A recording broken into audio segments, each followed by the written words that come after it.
and it's time to tell the story of Yandere. Just make sure she isn't near. You don't want to die, right? What is up, Hacking viewers? My name's Entoan, and today we are going to be playing some more of our favorite unfinished game, Yandere Simulator. But this time, it's going to be a little bit different. Apparently, there are actually cassette tapes. There's tapes around the school that are somewhere hidden. I have no clue where, but it's supposed to be holding some type of story if I'm right. So what we're going to be doing is I'm going to try to go find this stuff. We're going to go and listen to whatever there is to listen to. But I'm assuming that these tapes are going to be really well hidden, for one. So let's begin with our Easter egg hunting. I have no clue where anything is, but I'm going to check all the really obvious spots, I would say. So I want to check this tree first, because if there's going to be one, I assume it would be over here. Now, I don't know if that's... Oh yeah, see, there is a cassette tape. You can pick it up. Okay, pick it up. So we got one cassette tape. We are getting closer. I don't know if it would be... Oh, can we move that? Is there a cassette tape under the... What the heck happened? What happened? Q? Wait. I moved something to a weird spot. I don't know if anything would be in the corner, but we'll go to the corners too, because there's also the mask, which I guess might be one there too. It's gonna be a long Easter egg hunt. Oh yeah, there is one in the corner. Awesome. Pick it up. Yes. So we got our number 2. I'm literally going to go in the square just to find out if there is one, and then I'll kind of go around the school. I think that's gonna be my plan. Again, I don't know if these masks do anything, but we're gonna go.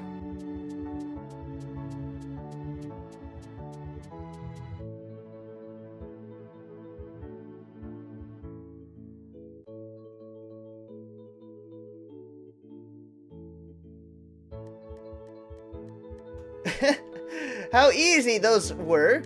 Okay, I guess let's try the gym. Let's go through here. There might be some over here. I don't know. Yeah, there is one here. Okay. I still need to check a few other spots in the gym before we do anything. Because I checked back there was none. I guess we'll check up here. Nothing. The glitchy rooms. You gotta love the glitchy. Oh my god. Oh, I found one here. Okay. I think, are they all on the bottom floor? Really? I was expecting to find some inside. So, I need 3 more. I actually need to make sure that there's not underneath these really quick. I'm late for class, but it's fine. I'm looking for stuff. I gotta... There's another one. Okay. Not too difficult. I think I thought of this like... I'm late for class. I understand. I understand I'm late for class. This was actually not in the spots that I expected. I expected, like, better hiding spots. I was expecting better ones, but they were the last ones I checked, so I guess that's good. And I assume the last one's right over here.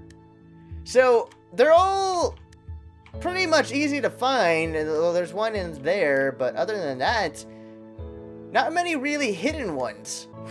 The tapes. We have 10 freaking tapes. And let's see what this actually holds. A whole minute of this? Looks like it still works. As long as it's recording, I suppose I might as well say something. How long has it been since I last used this thing? It's been at least 2 decades. Almost 3. You're old. Those were better times. I was so young back then. My future seemed so bright. I remember following my dreams. I remember a promising career. I remember being happy. If I could turn back time, what would I do differently? I know exactly what I should have done. I shouldn't have gotten involved with that case. With that girl. That girl? Pursuing her was the right thing to do. But if I hadn't involved myself with her, I'd still have a career. Wait, what? When did it begin? I think it was April of 1989. Wait, what? The peak of my career as an investigative journalist. That's when I heard about a murder at the local high school. The police had no leads. I decided to investigate it myself. I tried to be a hero. And that was the worst mistake of my life. Wait, 1989? It seems a tad inspired by Five Nights at Freddy's. But what? What is this? I assume that this is before. I assume this is a later date because there is a Yandere ghost, if you don't know. There is a Yandere ghost, so I assume it's talking about that one, but I'm not totally sure. Maybe it's going to be this Yandere, and it could be, like, when the game's more developed, it could actually involve this Yandere, where the guy investigates her, and then we do something to him. I don't know. But I think it's the past one. Let's go to tape 2. Let's see what else holds. I'm actually... The school's faculty didn't let me conduct an investigation on school grounds. They were highly concerned with maintaining their prestigious reputation. It's always about reputation. They didn't want any police or journalists snooping around and ruining the school's image any more than the murder already had. Or maybe they just had something to hide and didn't want the authorities to find out.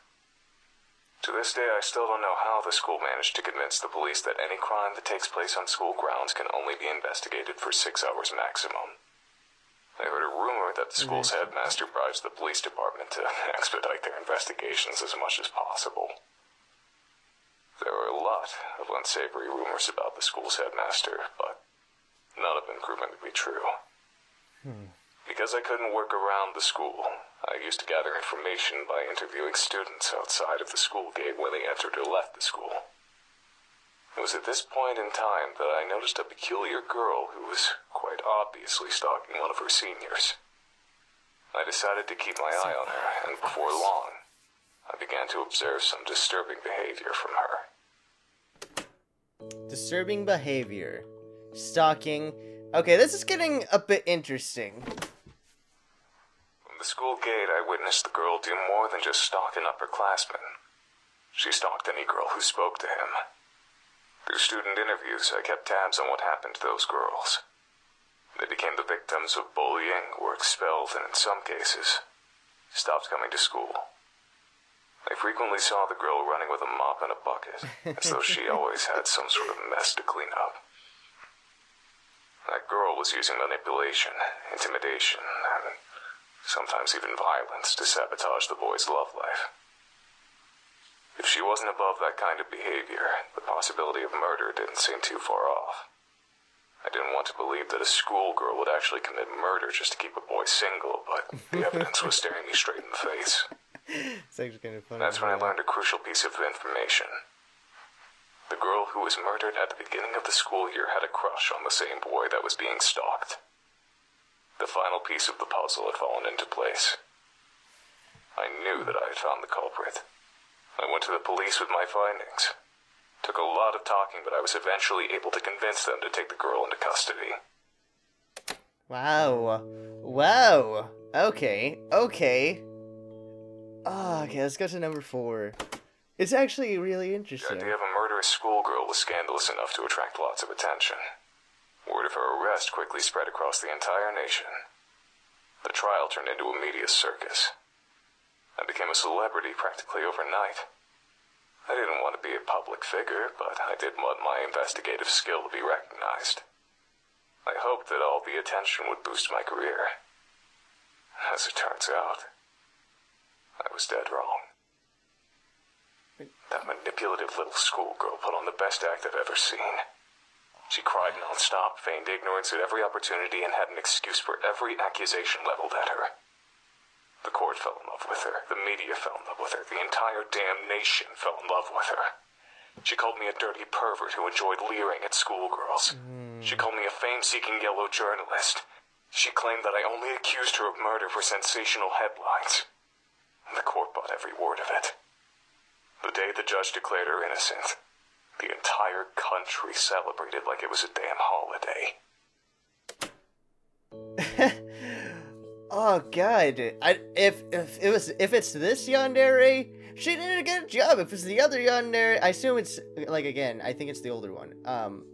God damn. If this is like any way able to be done in this game later on, I'll be really happy. If we can actually get took into court, it would be really interesting. God. Oh, this one's a long one. From that day forward, I was a national disgrace. I was known across the country as a lecherous journalist who stalked schoolgirls and tried to throw a girl in prison to boost his own career. I saw disgust in the eyes of every person who looked at me. My house and my car were vandalized every day for weeks. Needless to say, I was never able to work as a journalist again. The police department that arrested the girl was also the subject of national criticism. They were accused of being incompetent fools who would arrest anyone without sufficient evidence. Ever since then, the police in that town have been extremely lenient in an attempt to repair their reputation, and don't want to go anywhere near the local high school except for extremely brief periods of time. But the worst part of the entire experience didn't come from the media or the public. Immediately after the trial, I tried to escape the press by hiding in an alley behind the courthouse.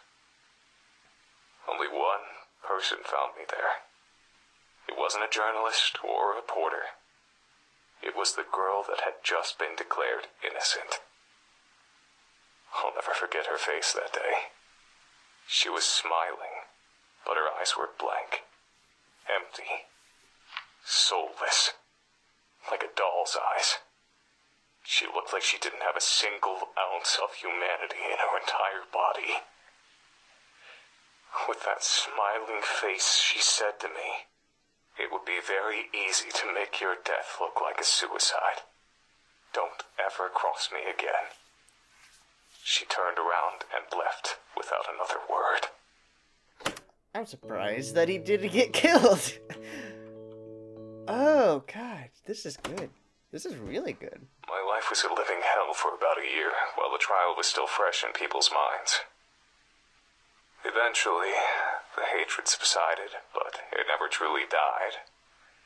There was always someone who recognized me, no matter how much I tried to change my appearance. Finding employment was nearly impossible. I drifted between part-time jobs and spent my free time drinking to ease the pain of becoming the national punching bag. It was around this point in time that I met my future wife. I still don't understand what she saw in me. I was an absolute wreck, not to mention the laughingstock of the entire country. But as soon as we met, she wanted to spend every waking moment with me. She wouldn't let me out of her sight, and got possessive if another woman so much as looked at me. I quickly came to depend on her for everything. It wasn't long before I couldn't live without her. I certainly wasn't in any state to take care of myself.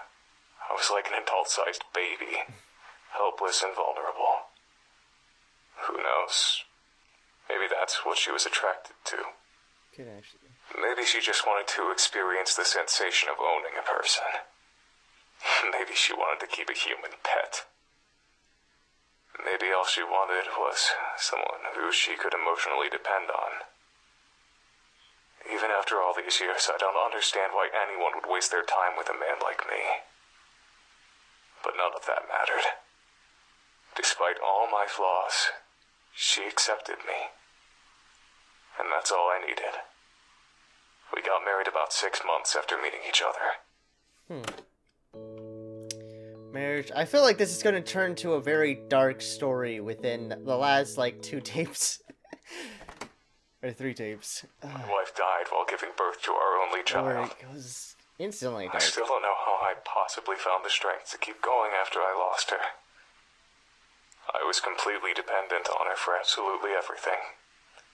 I could barely take care of myself, much less a baby.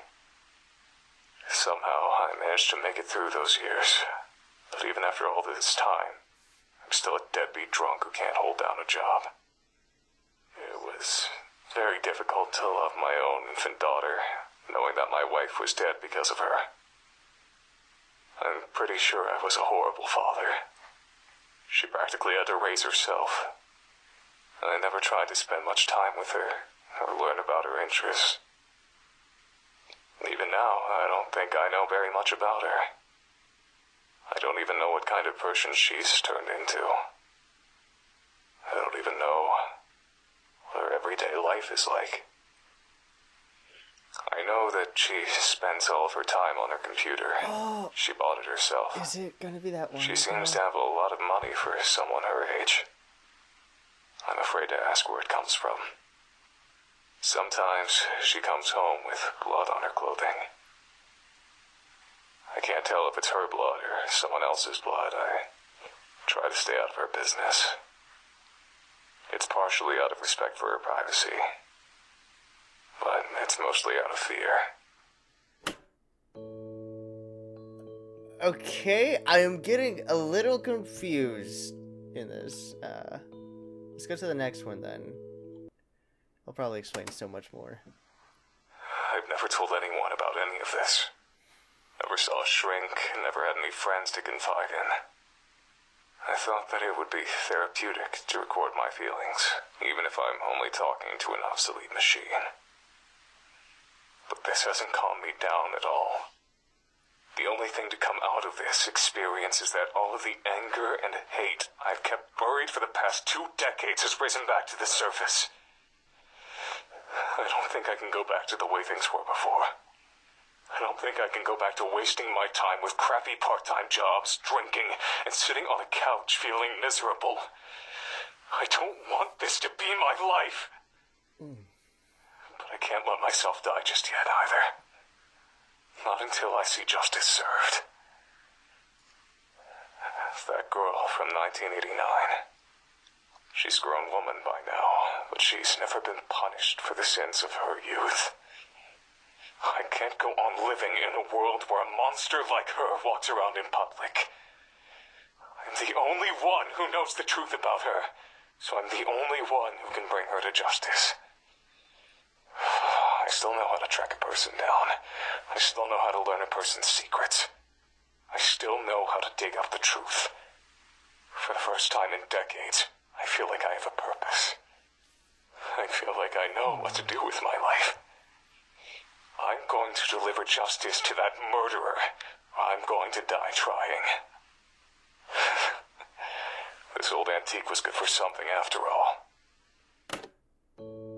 So I assume he actually was able to do it, because again, there is a ghost of a Yandere, at least, of a Yandere, which makes me kind of wonder: are we the? I'm so confused. Are we the child of the detective right now?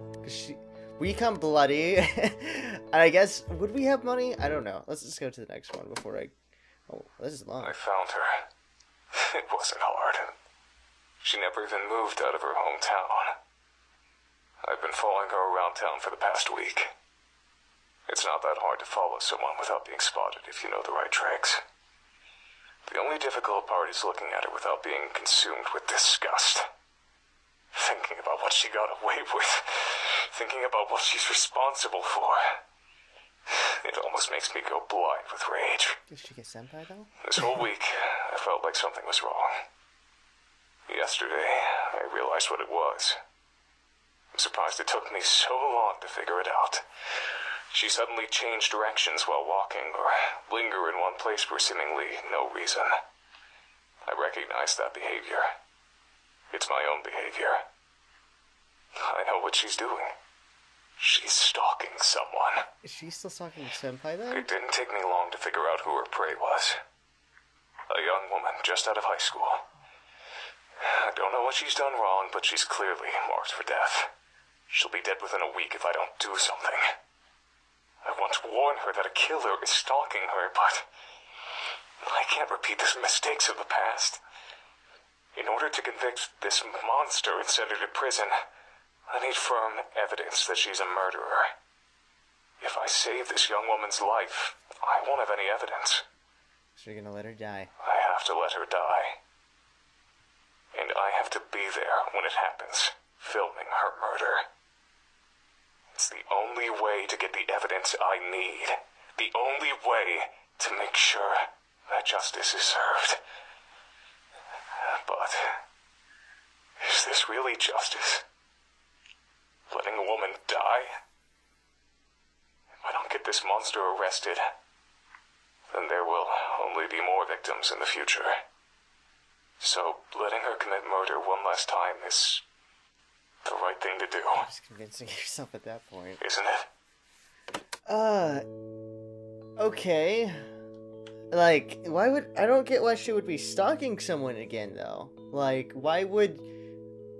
Wouldn't you have gotten the person that you wanted, or did you kill Senpai at that point and you wanted a new Senpai? I don't even know. I'm a goddamned fool. I got sloppy. She caught me. I followed her into an alley, lost her in the shadows. Then I heard her voice from behind me. Long time no see, Mr. Journalist. I turned around and saw her just inches away from me. She was smiling. I recognized that smile. It was the exact same smile she wore when she threatened my life in 1989. I didn't know what to do. I just turned and ran. I've broken a truce that lasted almost 3 decades. She knows I was after her. There's no way she'll let me live. I'm doomed. I can't go to the police. I'll sound like a babbling lunatic without evidence, and right now I don't have any. Even if they do listen to me and investigate her, they won't find anything. My only option is to leave town. No, it's worse than that.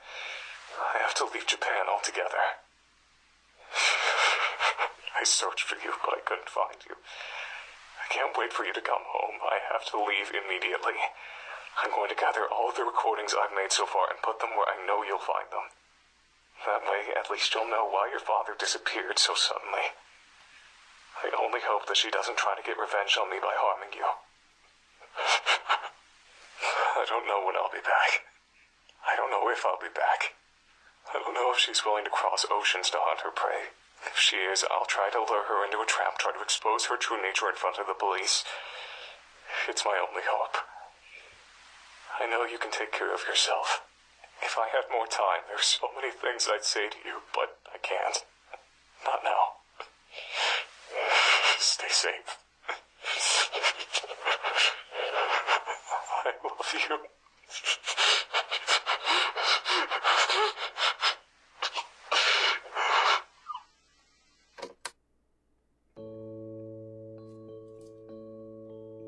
Okay, after listening to all that, like, holy crap. God dang. So, I'm guessing, if I were going to say anything, which is probably inaccurate, by the way, is that I assume that's her dad. And the reason why I assume that is because he left them in places that I would be able to find them, which was all on school ground, which is a place where I would find them. They were separated, but they had to be kind of hidden, you know? So I assume that our dad is getting stalked by a Yandere. We are also Yandere ourselves, obviously. And there's another Yandere that might come try to kill us at some point. Maybe in the future game? I don't know. Like, this was really interesting. I did not expect that kind of story. Wait. Who's the girl that we send stuff to, by the way? We send something. I don't know. I can't remember if there was ever a name said about sending things to people.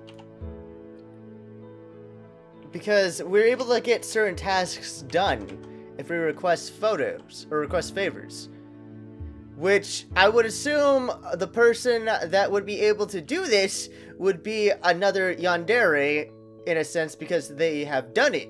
Especially if they were able to convince an entire freaking crowd. I don't know. Now I'm just speculating. That's just a theory. Well, I'm gonna end the video right here. I am honestly confused at what everything is, or not what everything is, but like how everything is unfolding. Again, I assume we're the daughter of the detective, and now we might get stalked by another Yandere, but we're also sending pictures to a random thing that I have no clue of. I don't know. I guess leave a comment down below what you guys think Like, do you think I'm partially right? Do you have an idea of what the story is about? Either way though, hopefully you guys enjoyed this video. If you guys did, then definitely do hit the like button. I'm sorry that this was kind of a different Yandere. We'll do more of a regular Yandere in the next episode, so do not worry. But either way, I will see you guys another episode of whatever I make. I love charity. I love it so much that I donated my clothes. But obviously not as much as Senpai. They have this challenge on YouTube called the Ice Bucket Challenge. The thing is, I don't nominate